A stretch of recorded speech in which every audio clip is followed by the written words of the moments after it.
Hello everyone, welcome to the vlog.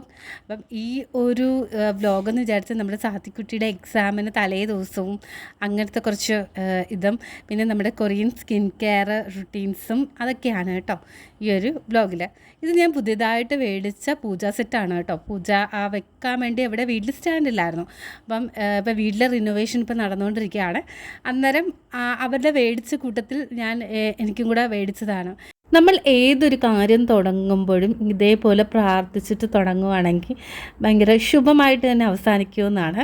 Especially exam time, നമ്മൾ ഓഫീസിലോ എന്തെങ്കിലും interview അങ്ങനത്തെ സമയത്തും എല്ലാം. പിന്നെ എല്ലാ ദിവസവും ഇങ്ങനെയൊക്കെ ചെയ്യുവാണെങ്കിൽ നമ്മൾ കുറേ നമ്മുടെ ഉള്ളിലൊരു പോസിറ്റിവിറ്റി വന്ന് നിറയും. നമ്മുടെ ഉള്ളിലുള്ള ഭാരം അങ്ങോട്ടേക്ക് ഇറക്കി വെക്കുക ആണല്ലോ.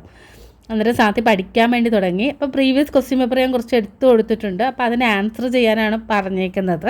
ശരിക്കും കേരള സിലബസിലെന്ന് വിചാരിച്ച് നമുക്കിപ്പം ഒന്നും കാണാതെ പഠിത്തമല്ല, എല്ലാവരും ക്രിയേറ്റീവായിട്ട് പഠിക്കാനുള്ള. അവർക്ക് ജസ്റ്റ് ഒരു ടോപ്പിക്ക് എടുക്കുക, അതിനെ ബേസിൽ ചെയ്ത് അവർ തന്നെത്താനെ എഴുതുക. കുറച്ച് ടഫായിട്ട് എനിക്ക് എപ്പോഴും ഫീൽ ചെയ്യാറുണ്ട് കേട്ടോ. ഈ മീൻകുട്ടന്മാരെ ഞങ്ങൾക്ക് ഗിഫ്റ്റായിട്ട് കിട്ടിയതാട്ടോ ഞങ്ങളുടെ നെയ്ബർ എന്നത്. ഒരുപാട് സന്തോഷം. സാധിക്ക് ഏറ്റവും കൂടുതൽ എൻ്റർടൈനിങ് ഈ ഒരു മീൻകുട്ടന്മാരും ഉണ്ട്, പിന്നെ ഇപ്പുറത്തും ഒക്കെ ഉണ്ട് കേട്ടോ. ഞാൻ കളിക്കാം. ഇത് സാധി ബ്രേക്ക് എടുക്കുന്നതാണ് കേട്ടോ. ഒരു 1/2 മണിക്കൂറും 3/4 മണിക്കൂറും പഠിച്ചതിന് ശേഷം പിന്നെ കൊച്ചൊരു ബ്രേക്ക് എടുക്കുക. മിക്കവാറും ഒരു 1/2 മണിക്കൂറിൻ്റെ പഠിത്തത്തിന് ശേഷമായിരിക്കും. അന്നേരം ഈ സാധനം ഇങ്ങനെ തുള്ളി തുള്ളിയായിട്ട് വീഴുന്ന കാണാൻ നല്ല രസമാണ്. ഇനി അടുത്തതെന്ന് വെച്ചാൽ നമ്മൾ സോയാബീൻ വറുക്കാനാണ് പോകുന്നത്. സാത്തിയുടെ ഫേവറേറ്റ് ഐറ്റം എൻഡിങ്. അപ്പോൾ അതിനു വേണ്ടി ഫസ്റ്റ് നമുക്ക് വെള്ളം ഇച്ചിരി ശകലം ഉപ്പിട്ട് തിളപ്പിച്ച് സോയാബീൻ നന്നായി തിളച്ചതിന് ശേഷം ഗ്യാസ് ഓഫ് ചെയ്യുക. അന്നേരം അത് ആ ഒരു ചൂടിലിരുന്ന് വേവും. അന്നേരത്തേക്ക് ആ സമയത്ത് ഞാൻ പാത്രം എല്ലാം കൂടെ കഴുകി. ഇതാണ് എൻ്റെ പുതിയ റാക്ക്. ഇത് വീട്ടിൽ നിന്ന് കൊണ്ടുവന്നൊരു ടേബിളാണ്.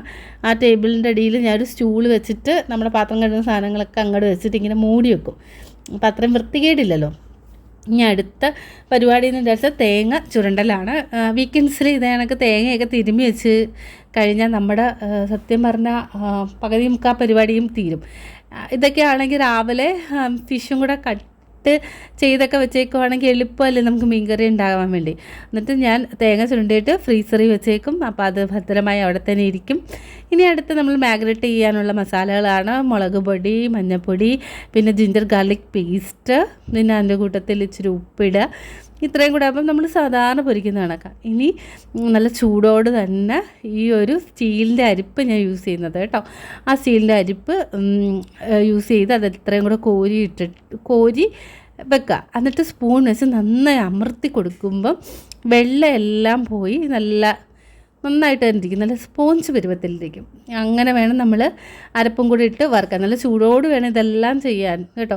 പണ്ട് ഞാനിതൊക്കെ കൈ കൊണ്ട് ചെയ്യുമായിരുന്നു. എന്ത് മണ്ടത്തരമായിരുന്നെന്ന് ഇപ്പോൾ ആലോചിക്കാറുണ്ട്. സ്റ്റീലിൽ ഒരു അരിപ്പുണ്ടെങ്കിൽ നമുക്കെല്ലാം സാധിക്കുമല്ലോ. അങ്ങനെ അതിൻ്റെ പരിപാടിയൊക്കെയാണ്. അപ്പോൾ തലേ ദിവസം ഇങ്ങനെയൊക്കെ ആക്കി വെച്ച് കഴിയുമ്പം ആക്ച്വലി നമ്മുടെ ജോലിയൊക്കെ ഒരുപാട് കുറയും. ഇനി അതിന് ശേഷം ഈ സാധനങ്ങൾക്ക് കുറച്ച് ഉപ്പും കൂടി ഇട്ട് കൊടുത്ത് ഞാനിങ്ങനെ സോയാബീൻ ഇങ്ങനെ ടേസ്റ്റ് ചെയ്ത് നോക്കുമ്പോൾ അതിന് ഇച്ചിരി ഉപ്പിൻ്റെ കുറവുണ്ട് കേട്ടോ. ചില സമയം ഇങ്ങനെ ഇട്ടിട്ട് വരുമ്പോൾ ഉപ്പ് ഞാൻ കൂട്ടാറുമുണ്ട്. അതിൻ്റെ സ്ഥിരം പരിപാടിയുണ്ട് സത്യം പറയാം. ഇനി അടുത്ത് ഗ്രീൻ ടീ. അപ്പോൾ ഗ്രീൻ ടീ ഞാൻ ഡെയിലി ഒരു നേരം കുടിക്കും. ഇത് കുടിച്ച് കഴിയുമ്പോൾ എനിക്ക് ഞാൻ പറഞ്ഞിട്ടല്ലേ നേരത്തെയും ഒരു ആശ്വാസമാണ്. അന്നേരം നമ്മുടെ ചൂടുവെള്ളം ഞാൻ ഓൾറെഡി തിളപ്പിച്ച് വെച്ചിട്ടുണ്ട്, വെള്ളം കുടിക്കാനുള്ളതേ. അന്നേരം അതൊക്കെ ഫ്ലാസ്കിലും ഞാൻ എടുത്ത് വെച്ചേക്കും. പിന്നെ ആ ചൂടുവെള്ളത്തിൽ നമ്മുടെ ഗ്രീൻ ടീയുടെ ആ ഒരു ടാഗ് ഇട്ട് കഴിയുമ്പോൾ അതും ശരിയാവും, എല്ലാം സെറ്റപ്പായിട്ട് ഇരിക്കും. അപ്പോൾ രാത്രി ഇതെല്ലാം സെറ്റ് ചെയ്ത് വെക്കും കേട്ടോ.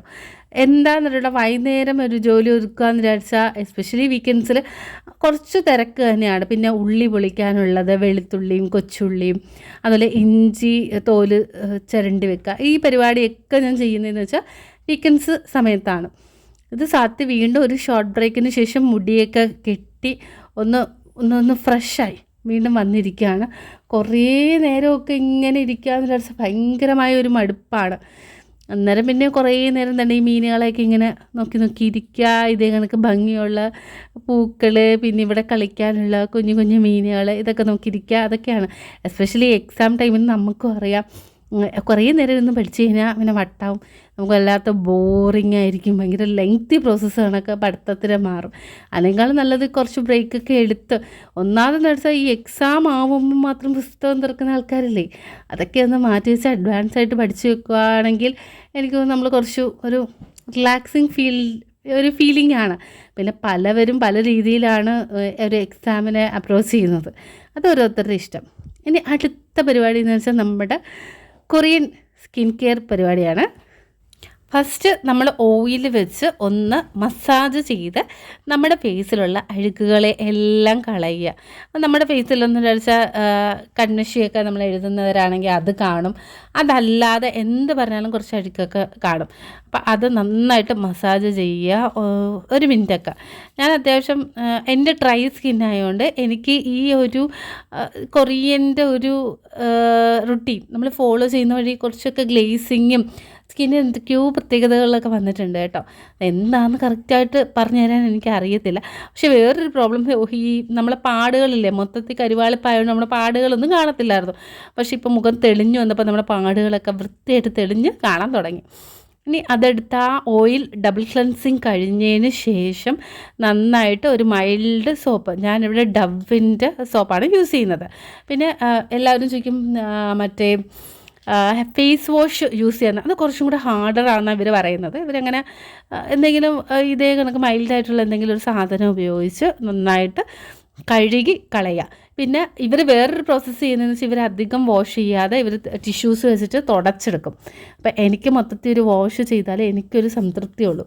അന്നേരം തന്നെ എനിക്ക് തോന്നുന്നു എൻ്റെ ഫേസിൽ അഴുക്കുകളും കാര്യങ്ങളും ഒക്കെ പോയിട്ടുണ്ട്. അതിന് ശേഷം തന്നെ ഇത് കണ്ടോ, ഇത് നമ്മുടെ ചോറും പിന്നെ അതിൻ്റെ കൂട്ടത്തിൽ മിക്സ് ചെയ്തേക്കുന്നത് മിൽക്കും ഹണിയുമാണ്. നമ്മുടെ പാലും ഹണിയും കൂടെ ഉപയോഗിച്ച് കുറച്ചൊരു ക്വാണ്ടിറ്റി നമ്മൾ ഇതേ കണക്ക് മിക്സിയിൽ അരച്ച് വെക്കുക.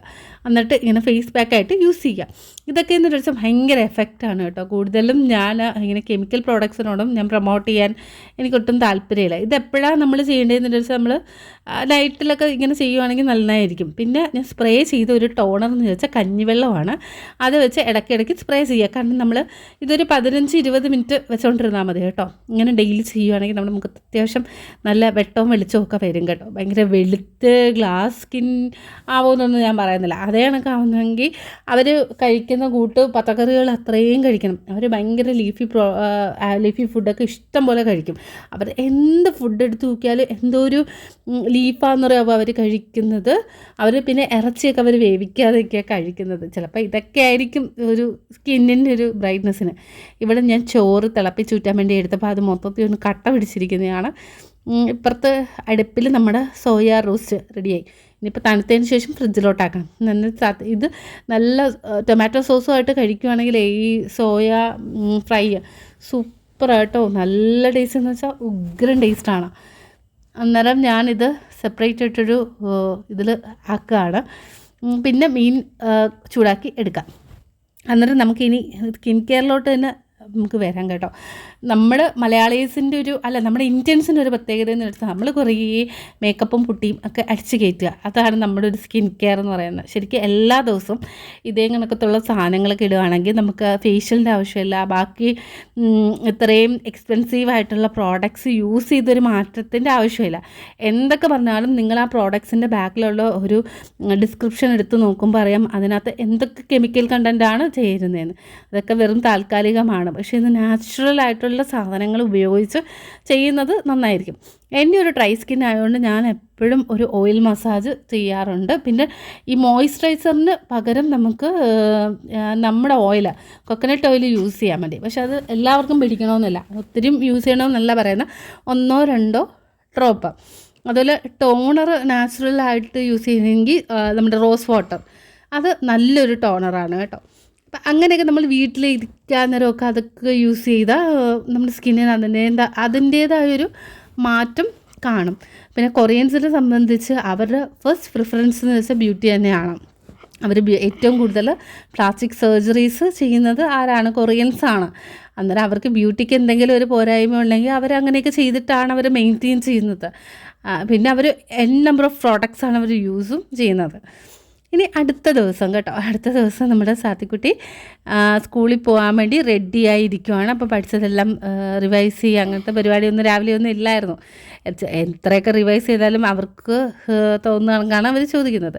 അന്നേരം ഞാൻ എല്ലാ ദിവസവും ഇപ്പം വിളിച്ചുകൊണ്ട് വരും കേട്ടോ, എക്സാം ആയതുകൊണ്ട് വിളിച്ചുകൊണ്ട് വന്നാൽ ഞങ്ങൾക്ക് കുറേ സമയം കിട്ടുമല്ലോ ഒന്ന് പഠിക്കാൻ വേണ്ടി.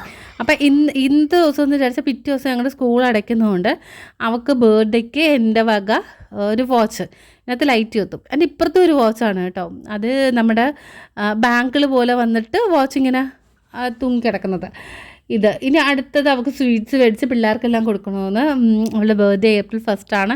പക്ഷെ അന്നേരം ഒരു സ്കൂളും വർക്കിംഗ് അല്ലല്ലോ, അതുകൊണ്ട് ഞങ്ങൾ മെലഡിയൊക്കെ മേടിച്ചിട്ട് പിറ്റേ ദിവസം ലാസ്റ്റ് ഡേ ഹാപ്പി ബർത്ത്ഡേ പാടി നമുക്ക് ആഘോഷിക്കാം എന്നുള്ള രീതിക്ക് സ്വീറ്റ്സ് എല്ലാം മേടിച്ചിട്ടുണ്ട്.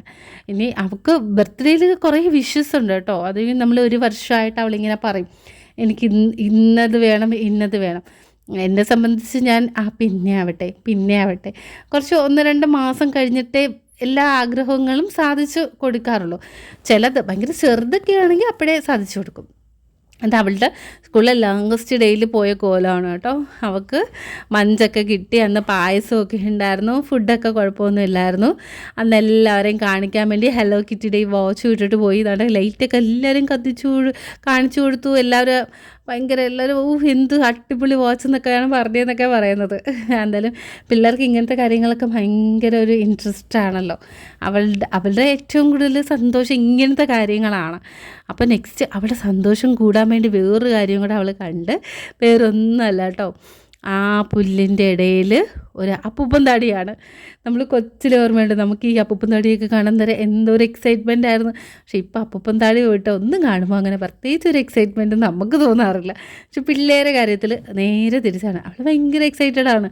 ഒന്നാമത് വെക്കേഷൻ തുറന്നു, രണ്ടാമത് അപ്പൂപ്പൻ താടി വന്നു. ഇതേ അടുത്ത എക്സൈറ്റ്മെൻറ്റിന് ഇത് അപ്പൂപ്പനും അമ്മൂമ്മയുടെയും വക ഗിഫ്റ്റാണ് അവൾക്കുള്ളത്. ഇത് ഡാൻസ് ചെയ്യുന്ന ഒരു കാസ്റ്ററോ കണക്കുന്നൊരു സാധനമാണ് കേട്ടോ. ഇത് എന്ത് പറഞ്ഞാലും തിരിച്ച് പറയും. പിന്നെ അതിനകത്ത് കുറേ മ്യൂസിക് ഉണ്ട് മാറ്റി മാറ്റി വെക്കുന്നത്. പിന്നെ ഇത് ചാർജ് ചെയ്യുന്ന സംഭവം കേട്ടോ, ബാറ്ററി അല്ല, നമ്മൾ ചാർജ് ചെയ്ത് യൂസ് ചെയ്യാം. എന്നാലും ഞങ്ങൾ ഫസ്റ്റ് ടൈമാണ് നമ്മുടെ കൊട്ടിയത്ത് KFCയിൽ വന്നേക്കുന്നത്. ഇത് അവളുടെ ഒരു വിഷയമായിരുന്നു കേട്ടോ, KFCയിൽ വന്ന് ഫുഡ് കഴിക്കുക എന്നുള്ളത്.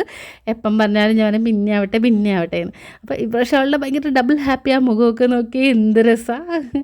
അവളുടെ ഒരു സന്തോഷം എന്ന് വെച്ചാൽ പറഞ്ഞറിയിക്കില്ല. പക്ഷേ ഇതെനിക്ക് തോന്നുന്നു 4 പീസോ 5 പീസും കൊണ്ട് അതിനകത്ത് ഉണ്ടായിരുന്നു, 4 പീസ് ഉണ്ടായിരുന്നു അതിനകത്ത്. അപ്പോൾ ഇത് മയനൈസും പിന്നെ സോസും എല്ലാം ഉണ്ട്. അന്നേരം എനിക്കിതിനോട് വലിയ ചിക്കൻ ഇഷ്ടമാണ്, പക്ഷേ എനിക്കങ്ങനെ സോസും കൂട്ടി മയനൈസും കൂട്ടി കഴിക്കുന്നതൊന്നും എനിക്ക് വലിയ താല്പര്യമില്ല. ചുമ്മാ ചിക്കൻ കഴിക്കുക. പക്ഷെ ഒരു ചിക്കൻ കഴിച്ചപ്പോൾ തന്നെ ആളുടെ ഹൗസ് ഫുള്ളായി. ഇനി അതിനുശേഷം നമുക്ക് ലുലു ഹൈപ്പർ മാർക്കറ്റിൽ പോകണം. ഇവളായിട്ട് ഇടയ്ക്കിടയ്ക്ക് ഞാൻ വരാറുണ്ട് കേട്ടോ. മീറ്റൊക്കെ അവിടെ അത്യാവശ്യം നല്ല ലാഭമാണ്. അന്നേരം നമ്മുടെ ഒരു ഡേ അവസാനിക്കാൻ വേണ്ടി ഈ സമയമായി. ഇനി അടുത്തൊരു വ്ളോഗുമായി വീണ്ടും കാണാം.